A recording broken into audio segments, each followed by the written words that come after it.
Resaka loza ampifamoivoizana nahazo an'ny mpanakanto Big MG no hiresantsika ato anatin'ny ity video ity sy ny ireo vaovao hafa izay tokony ampahafantarina ny malagasy mpiray tanindrazana sy malagasy tsy vaky volo. Tsara ny manamarika fa tratra ny loza ampifamoivoizana i mpanakanto Big MG, nisy bajaji nisongona bajaji ray hafa ho izy ka niala izany izy izotra doza tany Anosibe izao. Holazaintsika moa ny mikasika an'izay famelohan'izany aloha dia azadino ny miabone ny sainatsika, azadino ihany koa ny manao j'aime ny video no ny farany dia apetraho ny commentaire. Zay hoary ny hoe la andeha hidirantsika izany fanaovana abonnement izany mialohan'ny herisoantsika amin'ny filazana ny vaovao sy ny filazana ny zava-misy. Ndao hoary tompoko lahy, ndao hoary tompoko vavy.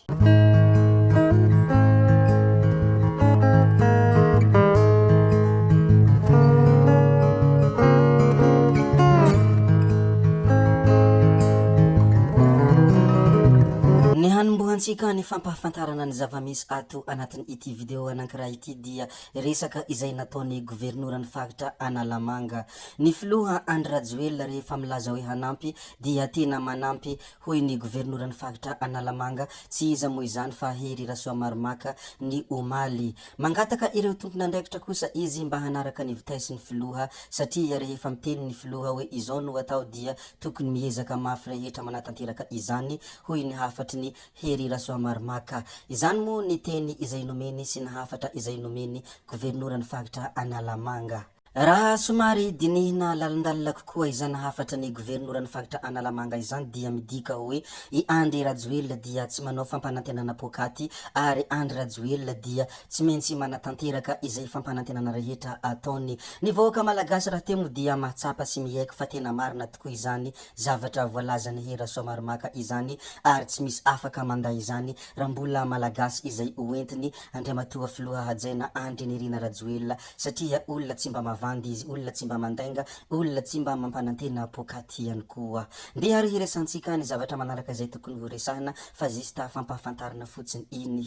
I Naivo Raholdinina kosa dia nanome hafatra izay tena nampiaiky ny maro. Nampiaiky ny maro moa ity hafatra izay nataony Naivo Raholdinina ity, hoy Naivo kely nilazany hoe tsy hoe vazaha dia tsy azo tenenina hoy député Naivo Raholdinina rehefa tsy mahavita azy ny filohan'ny Jirama dia miala. Azo esorina daholo ny olona rehetra na vazaha ianao na gasy. Profiny izany izaho zao enim-bolana novim-panina fa rehefa izay ny fandaminana dia miala. Tsy hoe tsy navita azy aho fa diso navita loatra angamba hoy ny hafatra ny Naivo kely. Ary tamin'ny izy nanome io hafatra io koa no nanao ny fanamarihana ny hoe tena tiany vahoaka izany Naivo Raholdinina izany eny amin'ny boriborintany fahadimy fa ianareo Jirama no tsy itiavan'ny olona ahy. Tapahanareo ny jiro sy rano 1 kilometra ny filaharan'ny bidon jaune, tsy mpanohitra any Andry Rajoelina aho akory raha milaza izany fa mpanohitra ny tsy fahaiza mitantany Jirama hoy izy hatrany raha nandefa ny hafatra izay nomeny. Nampiaiky ny maro moa ity hafatra izay nataony Naivo Raholdinina ity satria tena hafatra somary hafahafa kely ary somary tampoka tamin'ny maro raha vantany vao nahita ity hafatra izay nomeny Naivo Raholdinina ity. Miresaka an'izay Jirama na hoe jiro sy rano zay isika, tsara koa ny mampahafantatra fa tafiakatra 10,000 ariary ny vidin-drano iray bidon any amin'iny faritra Ampanihy iny. Ngazana ny tany ary mijaly rano fisotro sy fidiovana ny any Ampanihy faritra atsimo andrefana. Olona arivo mahery no niakatra ny renivohitra ka nandao ny toerana nipetrahany izy reo. Tafiakatra 10,000 ariary ny vidin-drano, 20 litatra any amin'ny toerana lavitra ny renivohitra fa ao antampo-tanàna kosa dia 10 ariary ny iray bidon. Izany ny zava-misy any amin'iny Ampanihy iny koa dia ampahafantarina satria anisan'ny tena marary amin'ny vahoaka izany vidin-drano miakatra izany. Rehefa voalaza ary ny mikasika an'izay Jirama sy ny resaka fijaliana rano zay, ndeha resika hiresaka trangan-javatra hafa indray.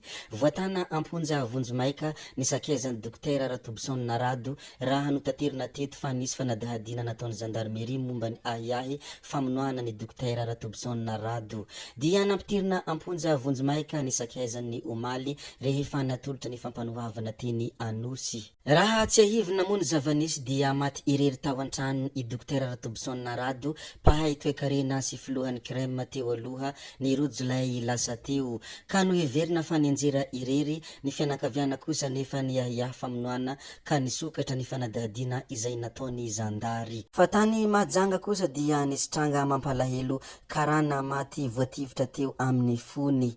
Izy no Andriamatoa Jahaisy ilay karany mpandraraha maty voatifitry ny Jolay teo amin'ny fony tany Mahajanga be omaly tamin'ny 4 sasany hariva teo. Marina fa nitondra moto ireo Jolay ary tsiriny Sarantava. Voalaza koa fa tapaka tanteraka ny jiro tany amin'ity toerana nisehoan'ny fanafiana ity tamin'ny io ora io. Nisy kitaplasan'ny ireo Jolay fa mbola tsy fantatra ny tao anatiny. Izany nitranga nampalahelo tany Mahajanga koa dia lazaina aminareo ato anatiny ity chaîne ity. Mandria ampiadanana Jahaisy ilay nahary ny tsenanao ka ipetraka manintsinintsy eo ankavanany ianao. Ny manaraka izay ho resantsika dia resaka mpanakanto izay manana ny lazany, mpanakanto lehilahy manambola mo izy ity. Nalaza mo ity vaovao ity ary tsy misy tsy mahafantatra satria izy raha teo dia olona malaza fa nefa nisy zavatra kely somary nahagaga nanolonany ity trangana lozam-pifamoivoizana ity.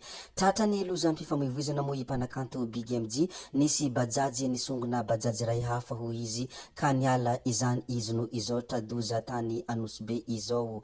Nivoaka ny lalana ny fiarany entiny, salama tsara izy raha ninambarany taorian'ny loza saingy nitaraina ho maheno marary amin'izao fotoana izao. Nisaotra ireo mpankafy sy ny fianakaviana nankahery azy ihany koa mo ny tenany. Izany ny zavatra nanjo any Big MJ koa dia arabaina tsy maty amanena ry mpanakanto lehilahy manambola Big MJ. Fa ny zavatra somary nagaga sy somary nanaitra ny maro ihany koa nanolonany ity lozam-pifamoivoizana izay nahazo any mpanakanto Big MJ ity dia ny fanehoan-kevitra izay nataony Koto lehilahy Mahitsoambo. I Koto lehilahy Mahitsoambo raha teo dia mifamaly amin'ny mpanakanto Big MJ foana isanandro ao anatin'ny Facebook ary raha vantany tratrany ity loza ity mo i Big MJ dia avy hatrany dia mbola naneho hevitra koa ity namana ity. Hoy ity fanehoan-kevitra Koto manoloana ny accident izay nahazo Big MJ ny hoe accidenté hony ity bibil vaovaony zay sy tiavana afaka omaly iny. Somba dia tezitra kosa Jesosy no farany